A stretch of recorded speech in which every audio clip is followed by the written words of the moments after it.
each world that you have to go through. So let's get back over here 1-1 and we'll get this sucker started. All right, 1-1 Mangrove Cove. To note, it's like a super minor thing. The load screens are much faster, like I said, on the Switch version compared to the Wii U version. The only load screens that are still a little long are the first ones of each world when you load it, because it's loading in all the assets. So we come in right here. Obviously, the prompt is on screen. You hit Y and X. I generally, whenever I know I need to, both Y and X do the same thing in this game, and A and B do the same thing in this game. So all for this, I'll just rock my thumb back and forth between Y and X, and that'll give me a fast enough break out of it. So loading in here in 1-1, again, we're solo Donkey Kong. We're gonna be doing those roll jumps. That is gonna be your fastest mode of transportation as solo Donkey Kong, and that'll be the case for about the first 45 seconds of this run. So let's start going. You have this waterfall here. Immediately, I want to still roll down it and jump as late as I can. But if I go too far down it, the waterfall is going to push me down, and it'll be very slow sliding all the way down. So it's kind of on the spacing of your roll jumps, whatever that sets you at. There's the banana trail going down the waterfall. Generally, if you jump at the third or fourth banana, you did a good job. If you go past that point, the waterfall is going to push you down. So let's see if we can. My spacing is probably a little off right here. Yeah, like I only did 2 right there. Now we are in the water. We're going to be doing that alternating between B and Y right there, where I'm kind of rocking my thumb back and forth to have good corkscrew movement into breaststroke movement coming out of here. So jumping up right here, some of this I'm probably going to have to like go back in the level a little bit, just because for the most part in this game, things work off of local cycles, not global cycles. Global cycles meaning as soon as I go into the level, everything in the level's moving. Out of 41 levels I'm gonna showcase tonight in the any % route, only 3 of those are gonna be on global cycles. Barrels are a different story. They're always on global cycles. Everything else is based off of local cycles. Like as soon as you get close enough to something, all the enemies and objects and whatever are gonna start moving. So let's see if we reset that up right there. I might have to exit that level and come back in. But from here, again, I think Tropical Freeze is a speedrun based off of landmarks, visual cues, knowing how you want to chain all these enemy bounces and everything together. Right here, when I get up to the plug, if you actually jump while you grab onto a plug with Z and then start pressing B, that will actually pull the plug out of the ground sooner. Leaving that grasshopper behind so I can roll back, bounce off of, oh, it looks like we're frozen. I'll make sure we're good to go. It looks like we're coming back in. I think we're good to go. We're good to go. Okay. Making sure the people can see us right now. But yes, bouncing off of the grasshopper right there, so it gives him a little bit of extra height and just kind of naturally chains it together. Normally the game obviously wants you to pull up another plug right here. Roll jumps are good. If there's one recommendation I can have for this game that makes it both an easier casual experience and a good first tool for getting into speedrunning it, realize how strong your roll jumps are. You can break so much of the platforming just with that basic mechanic. That being said, you come up to this plug, jump with it again, and you can pop it out of the ground and keep going. Right here, we got this piranha plant-like enemy. I want to walk slightly underneath him and then jump up and to the left around him, getting on top of it. Baiting him down, and now here, we can break open Diddy. There was one more thing I wanted to go over before we had started. It was good barrel breaking techniques. We'll talk about that later, it's fine. But yeah, now we have Diddy. You want to make sure right here, this platform will fall down. Notice back there, I actually did a roll jump and I made sure that I extended the roll jump all the way to like this nut, this square piece of the platform right here. And that, because if I landed on here, it would have fallen down, I would have bonked, and then I would have had to jump up. So when you're jumping from platform to platform, make sure you're fully extending it to this bad boy right here. Drop down. You can hold a corkscrew up and to the right there. And then right here to jump up from here, you want to start pounding the ground. When you do that, as long as you are about right of center, that will be enough to kind of get you over to this little leaf platform right here. Should be enough. Okay, yeah, that was a little too far back because I didn't have any momentum behind me. Yeah, because obviously normally you're doing this all in stride. Be able to roll through here. That one to know, that one's scripted how long you have to pull it up for. I jump because it gives me something to do. A visual cue you can utilize right here. As soon as you see the sand puff in the background, that's kind of your visual cue to do a max jump up in the air, and you'll catch this leaf. And now here, this is just your blasting. You can just press the B button or the A button if you're an A button aficionado. Again, Y and B, X and A, they do the same thing. One rolls, one jumps. Now we continue the rolling process across here. Oh, I was gonna, yeah, let's just go ahead and refill our health right there. Most of the rest of this level is pretty self-explanatory. Again, I've got a lot of clips set up for breaking down like very specific visual cues, but for the most part, people can sit here. I don't want to get overly wordy with this, or like I could sit here and talk to y'all for 8 hours about breaking down this game. So for the most part, I'm going to say you can kind of watch back through the bot and just kind of get a visual cue for like, all right, yep, you bounce off that enemy, you jump to that enemy, you drop to that enemy, and you just keep going. So that's one level down. We got 40 more to go through tonight. Let's go ahead and jump right into 1-2. The general structure of Donkey Kong Country Tropical Freeze in World 1 is that a lot of it's the tutorial world. First level is like, hey, you're sold to Donkey Kong, but then we're going to give you Diddy. 1-2, we're going to introduce you to Dixie. 1-3, Cranky, so on and so forth. So rolling through here, rolling. As soon as we get underneath this mossy ceiling right here, we're gonna stop, jump up in the air and grab it. And ideally you wanna land in front of this penguin. If you wanna go for like a slightly beginner-friendly strat, you can walk fully beyond him and go. There is the Dixie barrel back there. But we're going to use her at the end. There will be another Dixie barrel later on. And you might say like, oh my gosh, you can water skip. A lot of people don't know you can water skip in this game. But yes, you in fact can water skip. And that's the same thing. You just keep pressing Y. There's no trick to it or anything. Coming up here, we've got a Dixie barrel. This is where we want to swap to her. This Dixie grab is like a little awkward because of like how the platform falls down and everything. I'm basically gonna roll jump twice, once to get to this middle platform and once to get to the top. And then I'm actually gonna walk, grab the Dixie barrel and throw it. And then once I have Dixie on my back, I can then do a full roll jump to bounce off Grasshopper number 2 of the group we're about to see. So let's see, hopefully the shark's not gonna be in the way. Throw it, make sure I have her. Oh, yeah, so normally you would bounce off one of them. Can I still? Let's see if we can actually, yeah, let's go ahead and take a death and see if I can get that a little cleaner. There should be some spikes down here. Spikes in the next section. A spike on screen right now. Right, we got a lot of spikes. Yeah. Absolutely covered in spikes. I might not be able to do this as solo Donkey Kong. We'll see if we can get it. Roll jump up, throw it. Yeah, because the cycles of the enemies were completely off. Either way, you would bounce off the second one. That's going to put you on the platform to the right, and then you can go right here. Now, because you have the water skip, 5, 6, 7, 8, 9, and then jump after the 9th one, you can... Oh, I screwed up. Let's go ahead and just actually do that over then, because I want to show what this thing looks like.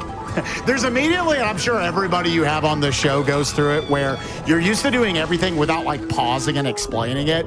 And then you go to do it on the show and you're like, well, I want to pause and show this what I'm looking at, this what I'm looking at. And you're not doing it like in stride or anything. Oh, absolutely. Yeah. It's really difficult to like slow down something that you've put like 100, 200, 800 hours into doing really fast. So I'm going to count out my water skips here. 5, 6, 7, 8, 9. Jump up, bounce off this guy, and then that will give me the boost I need to go up to that barrel. Normally, the game wants you to just ride that boat all the way across. That's super slow. That's like 20 plus seconds. We ain't got time for that. We got to go. We got to speedrun. And that's why I switched to Dixie right there. So she has that lift off after bouncing off of the enemy to get up there. To note, it is slightly possible with Diddy. It's incredibly difficult. It's not worth going for it in runs. I don't even think you would want to go for it with Diddy. I think it actually isn't even faster to keep Diddy there. So with that, let's jump into 1-3. So this is the first level where I've got a clip built that we'll go through on Switch where I can show like visual cues and whatnot. But for now, let's start going through. We're going to start going through the levels. I do want to take a moment to talk about good barrel breaking techniques. So you maybe have seen me a couple of times. It looks like I kind of just jump on top of a barrel and it just breaks and I just get the Kong, and that's cool. Is it just like if you touch it, it breaks open? It's a very subtle movement that you probably can't really tell just watching it. It looks like I'm just touching it, it's breaking open. What I'm doing is I'll jump on top of a barrel, I'm grabbing it mid-air as I'm landing, and then I start rolling as I grab it, which instantly breaks it open. And again, these modern DKC games, Retro made them so much fun to play, so fluid. Even when I'm swapping from like maybe Diddy to Cranky, or you'll see right here where I swap from Dixie to Cranky, instantly there's no like transition period where like you lose your roll or anything. You're just immediately, you have transformed from Dixie into Cranky right there, and it's awesome and it feels really, really good. So right here, let's go ahead and I'm actually gonna just exit the level and try to do this all in stride because I wanted to explain that. And now keep that in mind when I come up to the Cranky barrel right here, that I'm just jumping and slamming it into the ground. There are a couple of other techniques where you can break open the barrel where like you roll up, grab it, and throw it in the air and it'll transition. But for the most part, this is your bread and butter, how you're gonna break open your barrels as you're going by in stride. Grab the grass right here. We're gonna take some damage off of this enemy so we can roll on the spikes right there. And then bam, just like that, I transition to Cranky. And again, Cranky, he's really good at gaining height. You can see right here, I can just keep pogo, pogo, pogo, pogo, and climb that entire section super, super fast.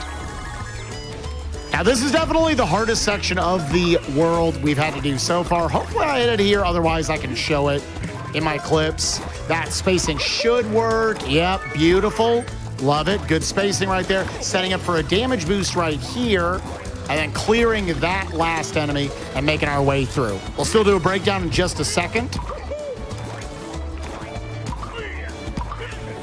And let's take a death because I want to show if you were to lose that, what you would do. A little bit of backup strats right here. So let's say you screwed up that section. Actually, let me do this in order, what you should do. So again, I prepared 52 or 3 different clips to break down what's happening in some of the visual cues in this run. And this is the first one I think is worth it. So right here, by the way, if you run a Switch game, the clips feature where you can just hold down the capture button is right under the minus button, and you can get like a 30-second clip of what you just did. Go back, pause it, and you can see everything you need to understand about why something messed up, what are the visual cues that you need to hit, what are the landmarks you need to land at. This is your bread and butter, how you're gonna learn how to run this. I use the same thing for like Super Mario Odyssey and a bunch of other games. So running through this section, what your visual cues, your landmarks you're looking for are, you see the heart on the floor right there. I want to aim Cranky's cane to land basically right after these spikes. And then you see this kind of last bed of spikes that I'm about to jump over right there. You see the kind of yellow line that starts that next square. I want to basically land his cane right there. It's not that tight of a window, but again, this is the tightest thing you're going to do up to this point in the run here in level 3. So by doing that, what that allows me to do is bounce off of the left side of this enemy right here, setting you up to bob and weave your way between both of these two enemies.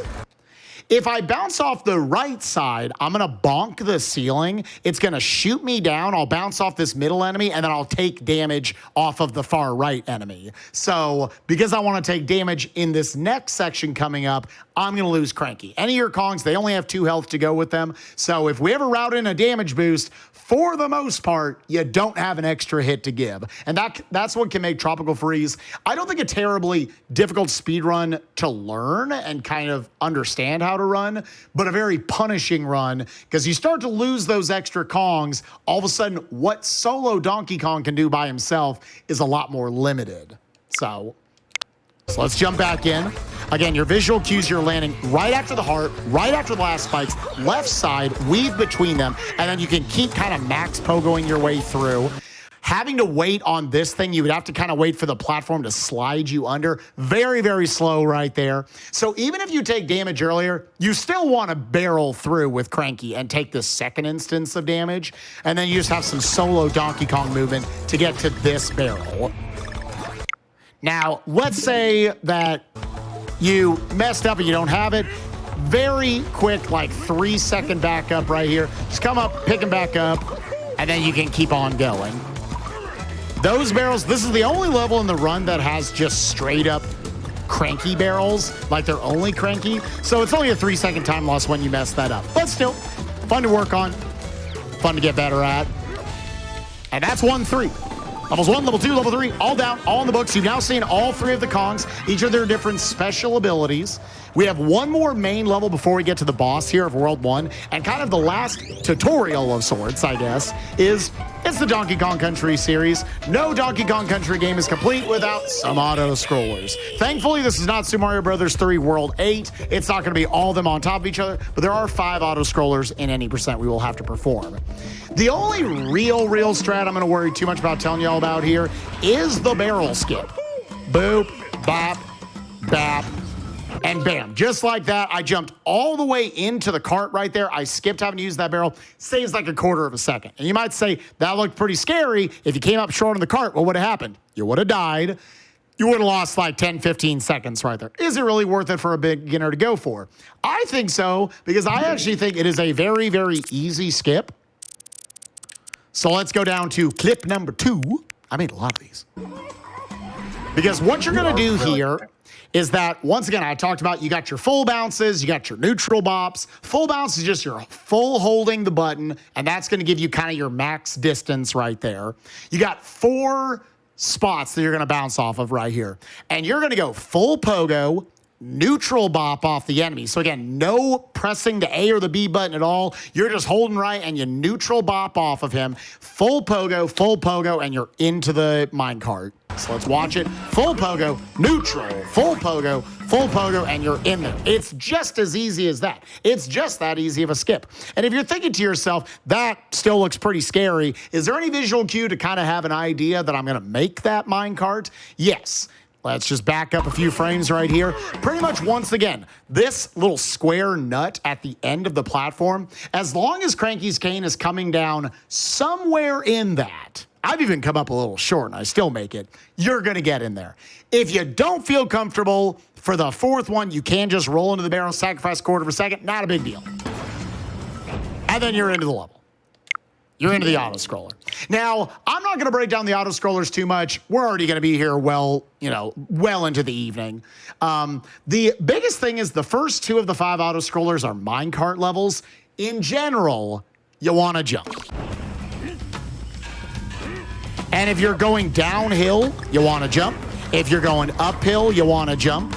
Jumping maintains some of your momentum off of speed downhill. If you watch world records for the individual level runs of these time attacks for these levels, you'll see them, they're kind of just jumping around as much as they can. So yeah, as you jump over the course of this level, you probably save 3 seconds over someone who doesn't jump at all. Because you can see, like, yeah, it's a little slow going down the hill. You got kind of the biggest hill of the bunch coming up right here, where you can really see it kind of make a big difference. Just coming up here, jump up the hill, jump down this big hill you really want to do because it kind of cuts out that corner. If you're in a minecart, jumping is good. You throw them in when you feel comfortable with the spacing and you learn the level layout. But with that, I'm not going to bore you all with the auto-scrollers anymore. That's 1 down. There are 4 more later on. Those are pretty much going to be the skips for us, for the most part.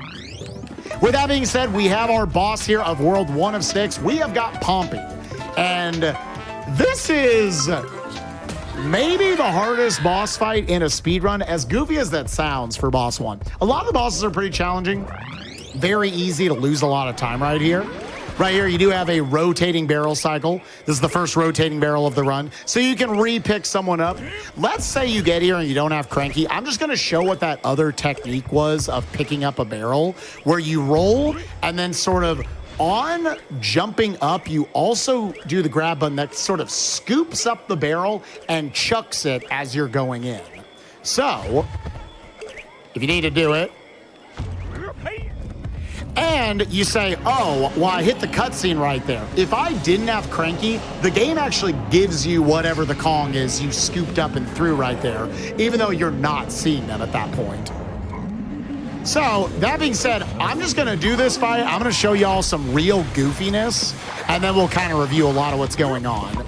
In general, with these 3 enemies that come in, you want to clear them off screen pretty much as quickly as you can, because that'll get Pompey to come back up and let you hit him sooner. So bait this one back here. Oh, I missed it, but I can do the backup. For whatever reason, on the Switch version of this game, Pompey's hitbox got broken.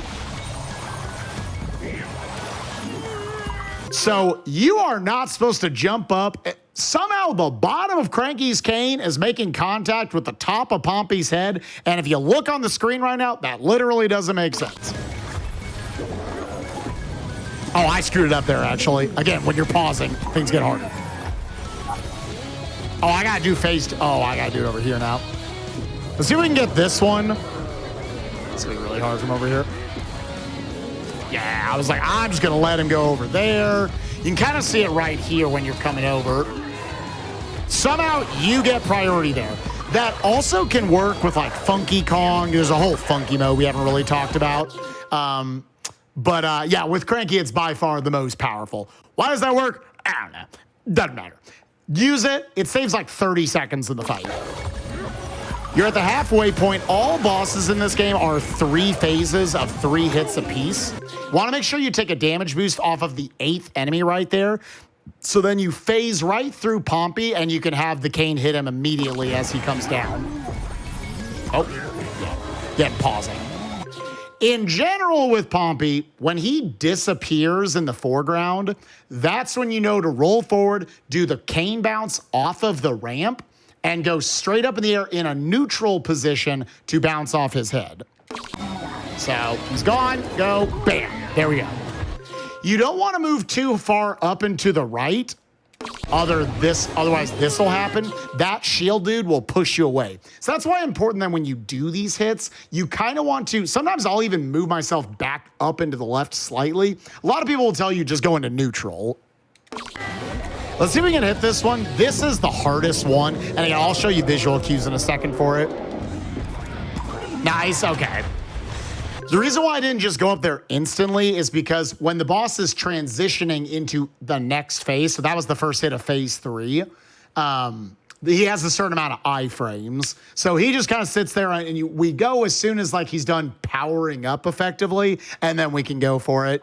Once again, he's going to have one more set of enemies, a large fish, a little urchin, and then another large fish that we want to chain getting rid of them as quickly as possible, because then he'll expose himself sooner. So I'm just going to show y'all what we do here. He's going to land on the ground, wait, then go 1, 2, 3 neutrals, pogo, pogo, bounce off of the shield enemy, catching the other fish in midair, and then that will make him go immediately. It's pretty tough to then drop down, immediately do a quick roll jump, and bounce off of the ramp, going up in the air to catch him for hit number 8. He'll go to the other side. We go over there and catch him for hit number 9. This is pretty quick. I'm probably going to screw it up because I'm pausing constantly. Let's see if we get it. Oh, yeah, I didn't get the roll off.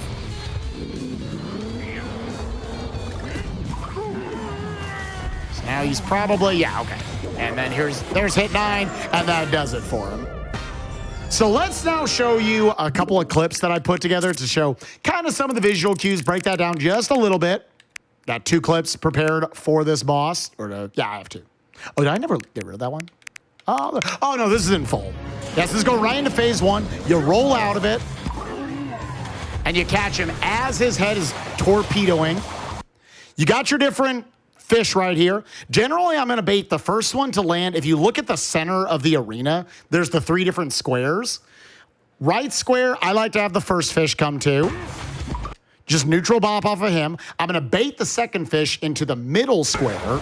And then I want to, as it lands, that's my visual cue to roll through him, pogo off of the right ramp and go straight up in the air so that the shield enemy will push me off, neutralizing my movement and bouncing me off of the third enemy, clearing them all as quickly as I can. Now I'm looking at Pompey in the foreground. As soon as he goes off screen, that's my visual cue to roll and bounce off the ramp. Boop. There's hit number 2. Now we got the third and final hit. The sea urchin, they are spiked enemies, so only Cranky can get rid of them. Pretty much every single one of the 6 boss fights, we're going to be using Cranky. He speeds up like all of them. So just keep that in mind as we go through. And a lot of times, like, the others can't hit spiked enemies. So bop off of you, bait him to the middle, bounce off the second one, chain into the third one. That'll get him up here as soon as we can, and bam, there's your third hit. So that is kind of just explaining all of phase 1. There's a lot of just like general understanding of when you can kind of look at that clip if you watch back this video to see when I'm where I'm bouncing off of the ramp, because you can't go off like the highest point in the ramp. When it goes fully vertical, that'll just make you slide back down. And when he goes off screen, that's your visual cue to start moving forward. Let's see what else I had here. I wanted to show the backup, which I actually already screwed up and showed in the run. Let's say you try to roll too late and you go under the second enemy. You can naturally do a backup where you bounce off the third enemy. You can give it a little bit of a boost by holding the bounce button, and that will send you back into the second enemy as well. So you're only losing minimal time right there, actually.